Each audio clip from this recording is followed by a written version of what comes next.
যারা মাল্টিপল লাভ রিলেশনে অভ্যস্ত তারা একসময় দেখা যায় টক্সিক হয়ে ওঠে। তারা হয়ে ওঠে একজন ম্যানিপুলেটর। কিভাবে দেখেন, তারা যখন একটার পর একটা লাভ রিলেশন করছে এবং একটার পর একটা ব্রেকআপ করছে, তখন তাদের মধ্যে প্রশংসা পাওয়ার একটা চাহিদা তৈরি হয়। তাদের মধ্যে এমন একটা চাহিদা তৈরি হয় যেন সব মানুষ তার প্রশংসা করবে, তাকে ভালো বলবে, তাকে সেরা বলবে।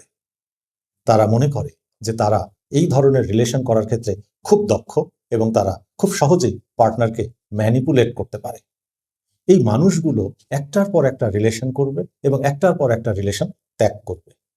সুতরাং যদি আপনি দেখেন কোনো মানুষ মাল্টিপল লাভ রিলেশনে আছে অথবা মাল্টিপল লাভ রিলেশনের অভিজ্ঞতা আছে, তাদের কাছ থেকে দূরে থাকার চেষ্টা করবেন, তাদের বিষয়ে সতর্ক থাকবেন। নয়তো এমন হতে পারে আপনি হবেন সেই সব কোনো একজন মানুষের নেক্সট ভিকটিম।